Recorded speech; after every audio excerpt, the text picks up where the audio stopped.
Bismillahirrahmanirrahim. Assalamualaikum warahmatullahi ta'ala wabarakatuh.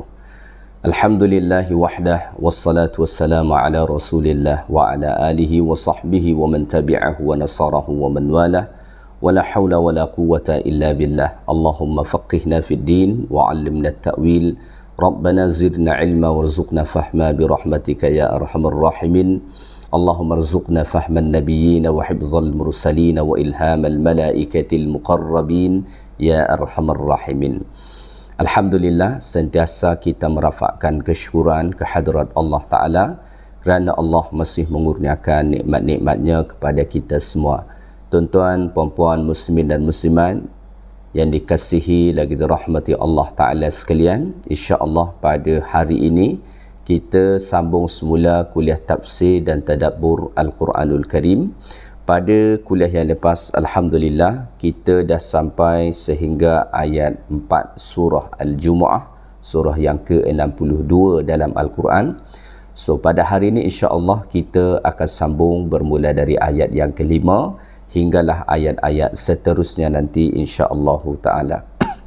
Baik, Allah Subhanahu wa Ta'ala berfirman, A'udzu billahi minasy syaithanir rajim. Mathalul ladzina hummilut tawrata thumma lam yahmiluha kamathalil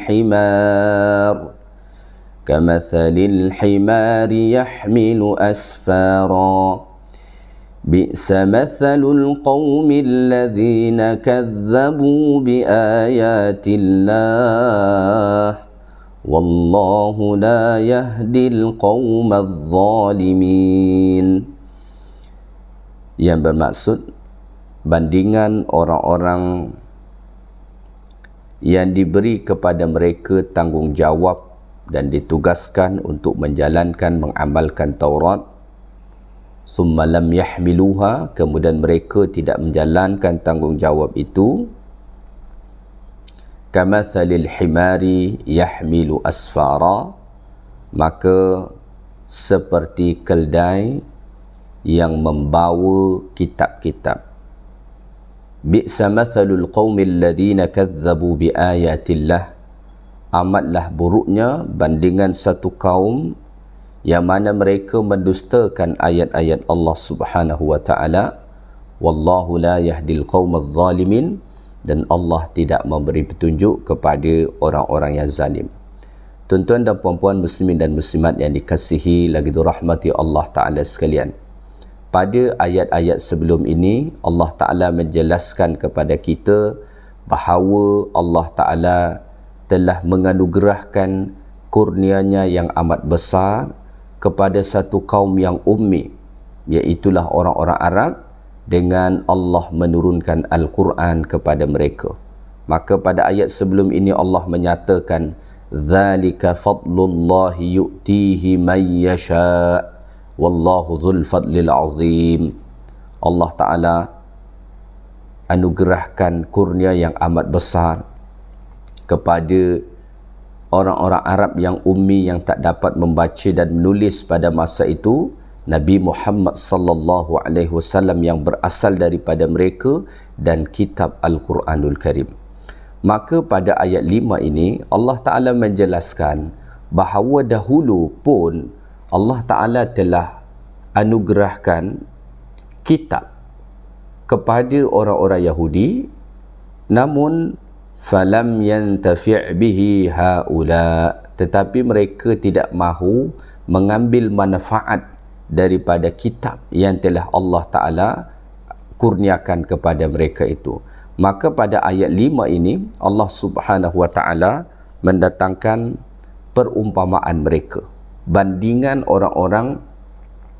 perumpamaan orang-orang yang telah Allah kurniakan kepada mereka kitab, tetapi mereka tidak mahu mengambil manfaat daripada situ, atau sekadar mereka membawa kitab sahaja, membaca kitab sahaja, tetapi tidak memahami dan mengamalkan. Inilah yang Allah Ta'ala sebut pada ayat yang kelima surah Al-Jumu'ah ini. Maka pada ayat ni Allah Subhanahu wa taala menyatakan, mathalul ladzina hummilut taurah thumma lam yahmiluha kamathalil himari yahmilu asfara. Bandingan orang-orang yang diberi tanggungjawab untuk mengamalkan Taurat, untuk memahami kandungan Taurat, summa lam yahmiluha, kemudian mereka tidak menjalankan tanggungjawab itu. Antara tanggungjawab atau kewajipan yang mesti mereka jalankan, perakui apa yang Allah Ta'ala sebut dalam Taurat ialah untuk beriman kepada Nabi Muhammad sallallahu alaihi wasallam ketika mana nanti Allah Ta'ala mengutus Nabi Muhammad. Summa lam yahmiluha, kemudian mereka tidak menjalankan tanggungjawab itu, tidak menjalankan tugasan yang Allah Ta'ala tetapkan untuk memahami Taurat dan untuk mengamalkan kandungannya. Maka mereka itu, kata Allah, kamathalil himari yahmilu asfara, mereka itu laksana keldai, seperti keldai yang membawa kitab-kitab. Al-Imam Ibn Kathir rahimahullahu ta'ala menyatakan, yaqulu ta'ala dhamman al-Yahud. Pada ayat ini Allah Ta'ala mencela orang-orang Yahudi, alladzina u'tau at-Taurah, yang mana Allah Ta'ala beri kepada mereka kitab Taurat, wa hamiluha lil amal, lalu dahulu pernah satu ketika mereka amalkan oleh sebahagian daripada mereka, summa lam ya'malu biha, kemudian selepas itu mereka tidak mengamalkannya. Maka mathaluhum kamathalil himar, maka bandingan mereka, perumpamaan mereka ialah seperti keldai, ya, hamila kitaban la yadri ma fiha. Macam mana keldai itu? Dia membawa kitab, boleh kita letak banyak kitab di atas dia, mungkin boleh kita letak 10-20 kitab di atas keldai itu, namun la yadri ma fiha, tetapi dia tak tahu apa isi kitab tu. Fahuwa yahmiluha hamlan hissiyan wa la yadri ma alaih, maka keldai tadi dia boleh membawa benda kitab itu secara indrawi, dia boleh bawa, tapi wala yadri ma alaih, tapi dia tak tahu apa isi kitab tu. Dia tak tahu apa isi kitab tu. Wa kadzalika haula'i fi hamlihim alkitab alladhi utuhu. Macam tu jugalah keadaan orang-orang yang membawa kitab yang telah diturunkan Allah Ta'ala kepada mereka. Hafizuhu lafzan, mereka hafaz secara lafaznya, ya, lafaz ayat itu mereka hafal. Walam yatafahhamuhu, tetapi mereka tidak memahaminya. Wala amilu bimuqtadah, dan mereka tidak mengamalkan sesuai dengan kitab tersebut. Maka bandingan perumpamaan orang yang macam ni sama seperti keldai yang membawa kitab tadi. Ayat ini pada asalnya memang ditujukan Allah Ta'ala kepada orang-orang Yahudi. Pada asalnya ayat ini memang Allah Ta'ala tujukan kepada orang-orang Yahudi. Tetapi ayat ini Allah letak di dalam Al-Quran, yang mana kita juga mesti mengambil pengajaran daripadanya. Oleh kerana itu, Al-Imam Al-Qasimi mengatakan, ayat ini berlaku juga kepada orang-orang Islam yang mana Allah turunkan kepada mereka Al-Quran, tetapi mereka tidak memahami Al-Quran dan tidak mengamalkan Al-Quran. Walam yuaddi haqqahu walam yar'ihi haqqa ri'ayatihi, mereka tidak menunaikan hak-hak Al-Quran dan tidak menjaganya. Maka mereka ini sama seperti orang-orang Yahudi yang Allah umpamakan seperti keldai yang membawa kitab. Oleh kerana itulah, tuan-tuan dan puan-puan sekalian, hak-hak Al-Quran yang kita kena tunaikan itu ada 7. Salah satu daripadanya ialah an nata'arrafa ma'anihi. Kita kena tahu makna-makna Al-Quran. Betul, membaca Al-Quran setiap hurufnya kita dapat 10 pahala. Sebagaimana hadis Nabi sallallahu alaihi wasallam, man qara'a harfan min kitabillah falahul hasanah wal hasanatu bi 10 amsalha la aqulu alif lam mim harf walakin alif harf wa lam harf wa mim harf. Kata Nabi sallallahu alaihi wasallam bahawa setiap satu huruf Al-Quran yang dibaca, Allah Ta'ala akan beri ganjaran sehingga 10 kali ganda. Ya, betul. Tetapi kita kena ingat, Al-Quran bukanlah kitab yang Allah turunkan untuk sekadar dibaca lafaz-lafaznya sahaja. Tetapi Al-Quran diturunkan Allah Ta'ala untuk kita fahami makna-maknanya. Maka di dalam Al-Quran berulang kali Allah Ta'ala menyatakan, afala yatadabbaruna Al-Quran, afala tatadhakkarun, afala ta'qilun. Yang mana ayat-ayat ini semua memerintahkan kita untuk memahami Al-Quran, kerana Al-Quran adalah petunjuk langit yang Allah turunkan kepada penduduk bumi. Bagaimana kita dapat mengaplikasikan, mengamalkan, mempraktikkan petunjuk-petunjuk langit tadi kalau kita tak faham dengan petunjuk itu? Maka memahami Al-Quran adalah satu perkara yang mutlak, yang mesti kita tunaikan sebagai hak Al-Quranul Karim. Maka ada setengah orang, dia begitu bangga kerana telah mengkhatamkan Al-Quran berulang kali. Alhamdulillah, itu memang satu kebaikan. Namun kita kena sedar bahawa sekadar membaca Al-Quran khatam berulang kali itu belum tentu kita dikatakan orang yang telah menunaikan hak Al-Quran dengan sempurna. Kalau saya boleh membuat satu analogi macam ni, ada orang mengatakan, dia datang pada kita, dia bawa satu buku. Dia bawa satu buku, kemudian dia bagi tahu dekat kita. Dia kata, saya telah membaca buku ini sebanyak 10 kali. Saya dah tamat baca buku ini 10 kali. So kita pun bertanyalah, apa isi buku tuan tu? Tuan, apa isi buku tu? Boleh cerita sikit tak? So, kalau dia tak boleh cerita, atau dia tak dapat menjelaskan apa kandungan buku tu, apa agaknya dalam minda kita? Saya ingat kita akan bertanya balik, betul ke dia baca ni? Jangan-jangan dia mengaku sahaja baca buku tu, kan? Akhirnya kita tak percaya. Kenapa? Tak ada bukti.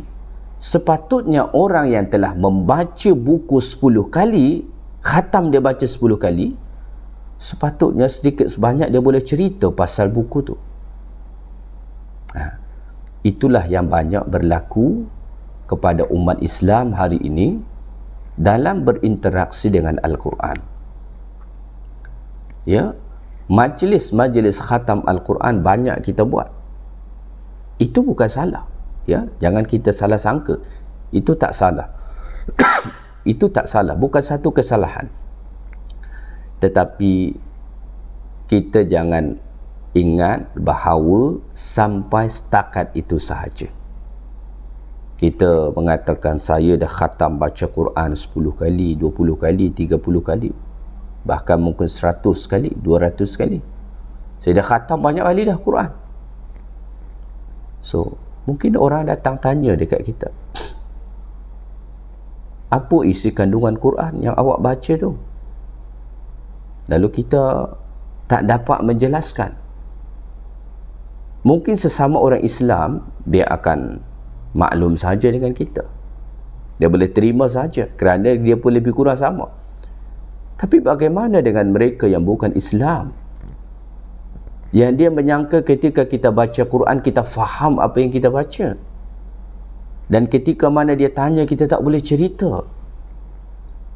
So ini menjadi satu perkara yang perlu kemudian untuk kita baiki, supaya Quran itu tak cukup sekadar kita baca, tapi an nata'arrafa ma'anihi. Kita perlu untuk memahami maknanya. Antara hak Al-Quran juga kena diamalkan, mesti diamalkan. Kalau sekadar kita bawa, kita faham, tapi tak diamalkan, juga tak dapat. Belum dikatakan menunaikan Al-Quran, malah ia boleh menjadi petaka kepada kita. Kenapa? Kerana kita telah mengetahui, memahami, tetapi kita tak amalkan. Maka Al-Quran, ending akhir daripada Al-Quran, ya, akhir sekali daripada tujuan Al-Quran diturunkan Allah ialah untuk diamalkan. Baca, tadabbur, tafsir, ya, belajar dan lain sebagainya, hujung sekali ialah untuk diamalkan. Ya, kalau tak diamalkan, tak ada erti.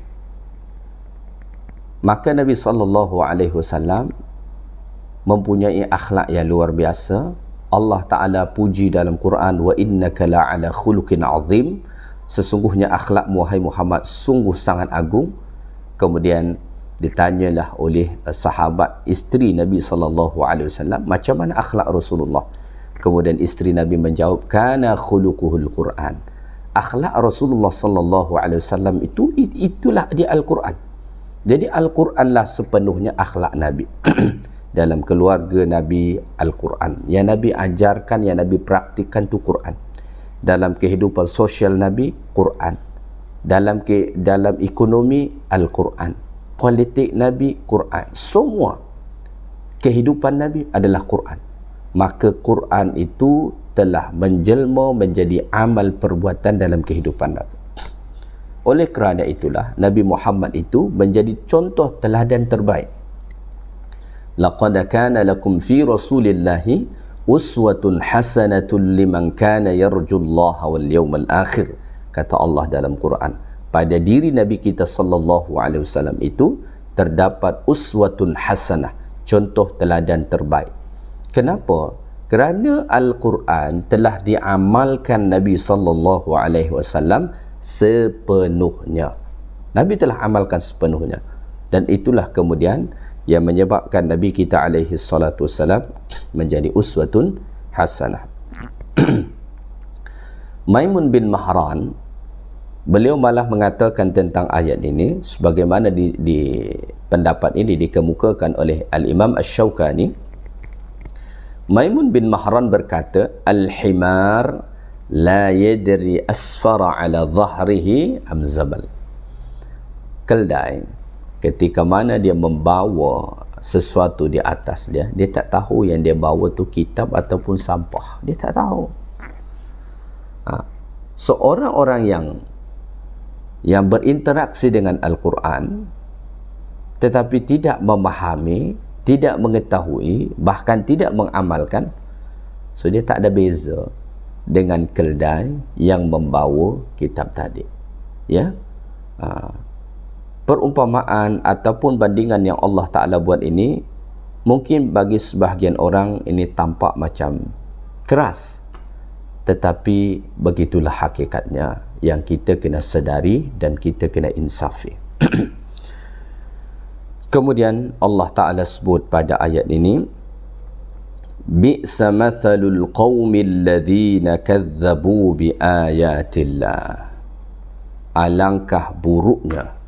Bi'sa itu af'alul dhim, kata kerja yang menunjukkan sesuatu paling buruk. Ya.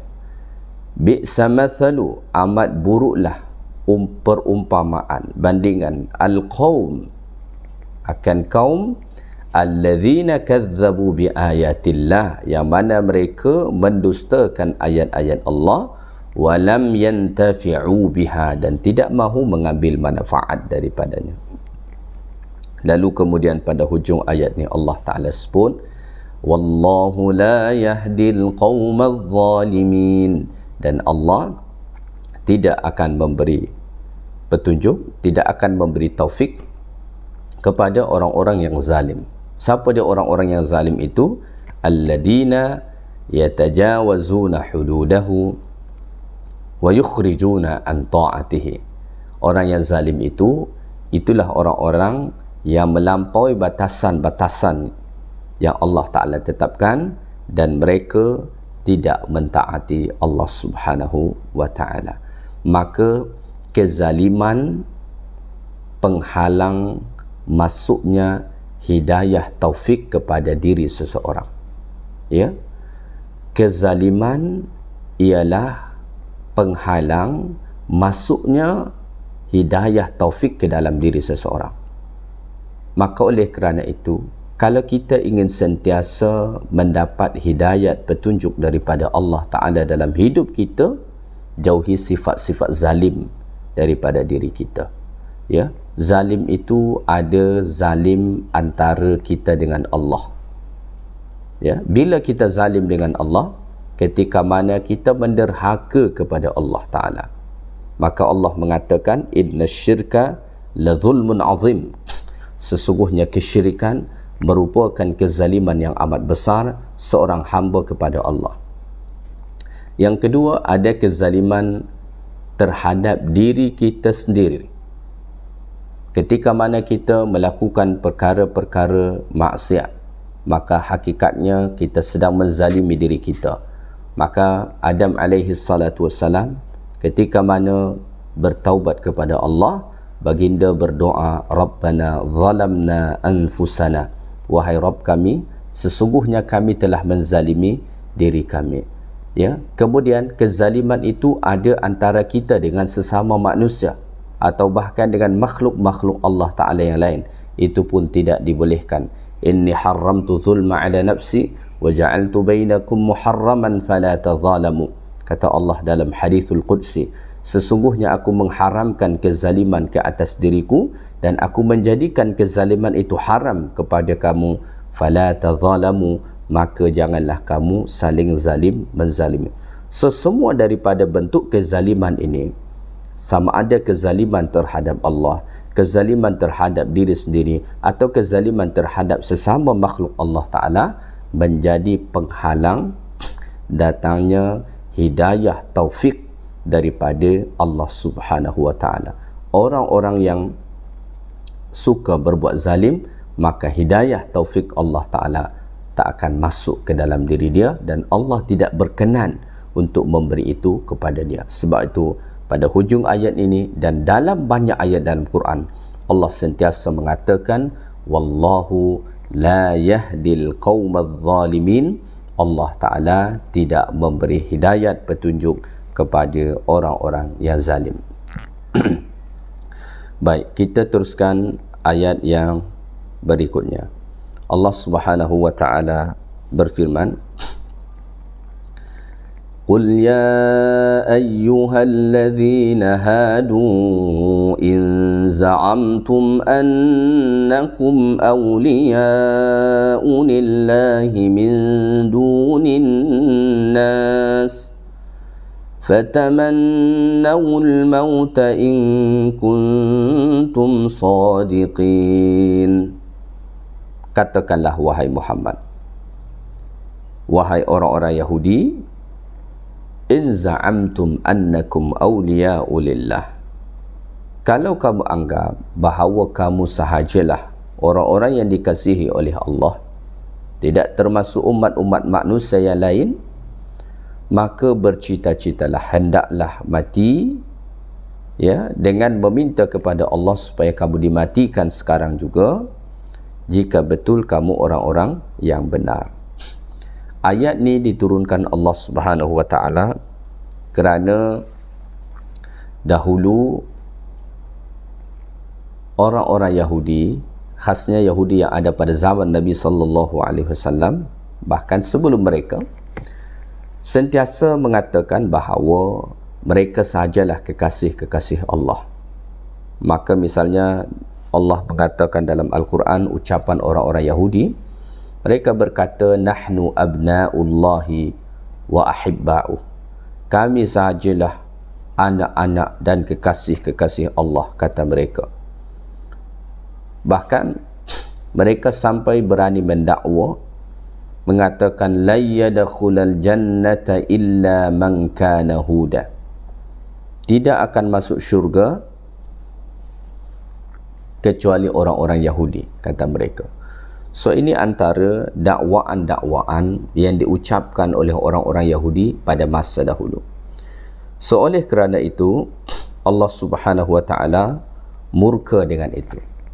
Bahkan pada zaman Nabi sallallahu alaihi wasallam diriwayatkan, lamma zahara Rasulullah sallallahu alaihi wasallam katabat yahudu al-madinati li yahudi Khaybar.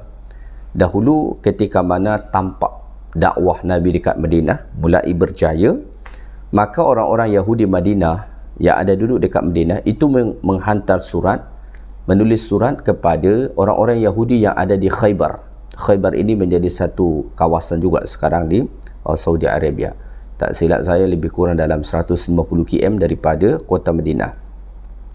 Mereka menghantar surat kepada Yahudi-Yahudi yang ada di Khaybar. Isi surat itu, in ittaba'tum Muhammadan ata'nahum wa in khalaftumuhu khalafnahum. Mereka hantar surat, jika kamu ikut Muhammad maka kami pun ikut, tapi jika kamu tidak mengikuti Muhammad kami pun tak mau ikut. Faqalu, lalu mereka menyatakan dalam surat itu, nahnu abna'u khalilir rahman, kita ni adalah kekasih-kekasih Allah, ya. Wa minna Uzair ibnullah, dan kita juga mempunyai Uzair anak Allah. Wal anbiya'u, ya, begitu juga para nabi banyak diutus kepada kita. Wa mata kanatin nubuwatu fil Arab, dan bila masa pula ada nabi dari kalangan Arab. Nahnu ahaqqu biha min Muhammad, kita lebih berhak untuk mendapatkan kenabian itu berbanding Muhammad. Wala sabila ila ittiba'ihi, dan tidak ada alasan untuk mengikuti Muhammad.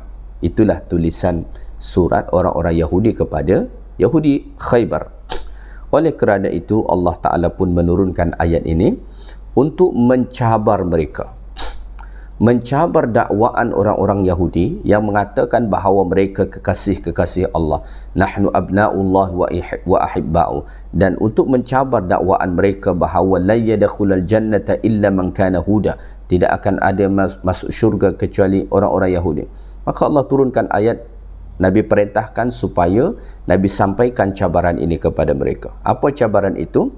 Ya ayyuhalladzina hadu, katakan kepada orang-orang Yahudi itu, in za'amtum annakum awliya'u lillahi min dunin nas, jika kamu mendakwa bahawa kamu sahajalah kekasih-kekasih Allah, tidak termasuk umat-umat yang lain, fatamannawul mauta, maka cubalah kamu bercita-cita untuk mati. In kuntum sadiqin, jika memang kamu benar. Kenapa di-challenge dengan kematian? Kerana pintu menuju kehidupan akhirat, menuju syurga adalah kematian. Maka di-challenge, dicabarlah mereka untuk bercita-cita mati. Lalu kemudian pada ayat yang ke-7 Allah Ta'ala sebut, وَلَا يَتَمَنَّوْنَهُ أَبَدًا بِمَا قَدَّمَتْ أَيْدِيهِمْ وَاللَّهُ عَلِيمٌ بِالظَّالِمِينَ. Dan sudah tentu mereka tidak akan bercita-cita hendak mati selama-lamanya dengan sebab dosa-dosa yang telah mereka lakukan, dan Allah sentiasa mengetahui orang-orang yang zalim. So pada ayat ini Allah Ta'ala langsung menafikan bahawa cabaran itu tidak akan pernah berani mereka lakukan. Cabaran untuk bercita-cita untuk mati tak akan pernah mereka lakukan, dan orang Yahudi tak berani melakukan itu. Kenapa? Kata sebahagian ulama, kerana mereka tahu seandainya saat itu mereka bercita-cita untuk mati, Allah akan matikan mereka langsung. Maka mereka tak berani. Di sisi lain, orang-orang Yahudi ini amat takut dengan kematian, sangat takut dengan kematian. Maka mereka kata Allah tidak akan pernah bercita-cita untuk mati buat selama-lamanya. Apa punca dia? Bima qaddamat aydihim, dengan sebab dosa-dosa yang mereka perbuat, disebabkan kejahatan-kejahatan yang mereka perbuat. Ya, oleh kerana itu daripada ayat ini kita dapat belajar bahawa semakin banyak dosa seseorang, dia semakin takut dengan kematian. Semakin cinta seseorang dengan dunia, dia semakin takut dengan kematian. Sebaliknya, semakin bersih jiwa seseorang, semakin besar cinta dia dengan akhirat, semakin besar cinta dia dengan Allah dan Rasul, maka dia tidak akan takut dengan kematian. Kerana dia tahu bahawa kematian adalah satu perkara yang pasti dan ia tidak perlu takut dengan itu. Tetapi mereka orang-orang yang sentiasa berbuat dosa, berbuat maksiat, cinta dengan dunia, maka dia sungguh takut dengan kematian. Dia takut dengan kematian. Maka dia tidak akan pernah bercita-cita buat selama-lamanya untuk mati. Namun pada hujung ayat ni Allah Ta'ala sebut, Wallahu alimun bizzalimin. Allah Ta'ala maha mengetahui orang-orang yang zalim. Ya, Allah Ta'ala tahu orang-orang yang zalim. Ya, kezaliman yang dilakukan oleh orang-orang Yahudi diketahui oleh Allah Ta'ala. Begitu juga kezaliman yang dilakukan setiap orang daripada kita, Allah Ta'ala tahu. Maka walaupun kezaliman kita tak diketahui oleh orang lain, ingatlah bahawa ada Allah yang maha mengetahui setiap kezaliman yang kita perbuat. Walau kecil mana pun kezaliman yang kita perbuat, ada Allah Ta'ala yang maha mengetahui dan kita tidak akan dapat bersembunyi daripada itu. Baik, seterusnya Allah Subhanahu wa Ta'ala berfirman pada ayat yang ke-8. Qul innal mauta alladhi tafirruna minhu fa innahu mulaqikum thumma turadduna ila alimil ghaibi wasyahadah fayunabbi'ukum bima kuntum ta'malun. Katakanlah wahai Muhammad, innal mauta alladhi tafirruna minhu fa innahu mulaqikum. Katakanlah, walaupun mereka orang-orang Yahudi tadi tidak mahu bercita-cita untuk mati dan mereka hendak lari daripada kematian itu, hendak lari daripada kematian, dia melakukan pelbagai cara macam mana supaya dia boleh lari daripada kematian. Fa innahu mulaqikum. Ketahuilah bahawa kematian itu akan menjumpai kamu. Kita tak akan dapat lari daripada kematian.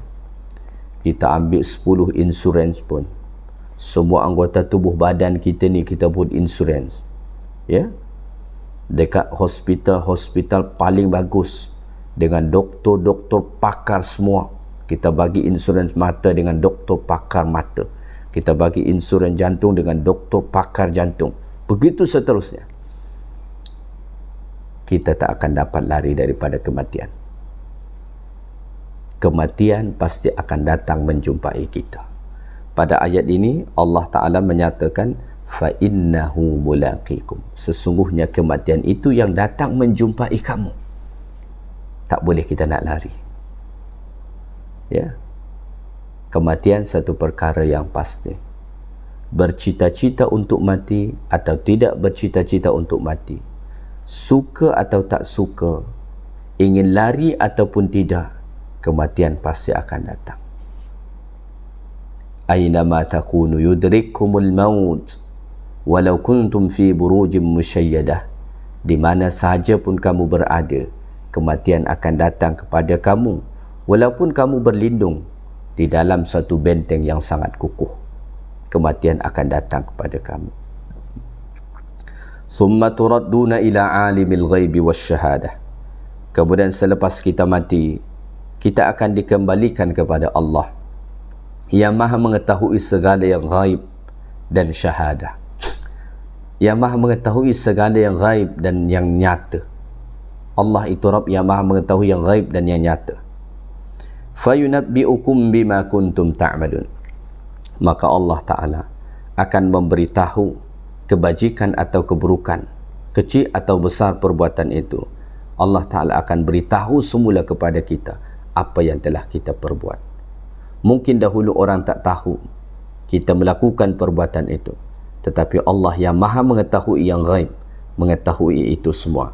Atau dosa yang kita perbuat di hadapan orang ramai, itu pun tidak menghalang pengetahuan Allah, kerana Allah Ta'ala maha mengetahui, alimul ghaibi wasyahadah, maha mengetahui segala yang ghaib maupun yang nyata.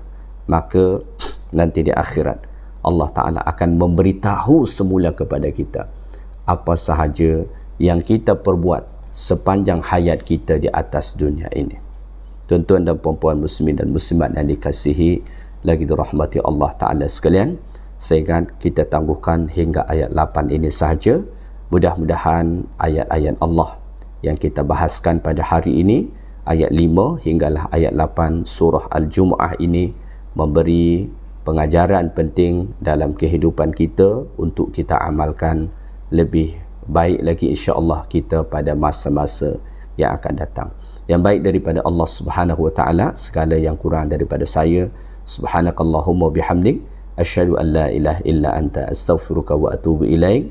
Assalamualaikum warahmatullahi taala wabarakatuh.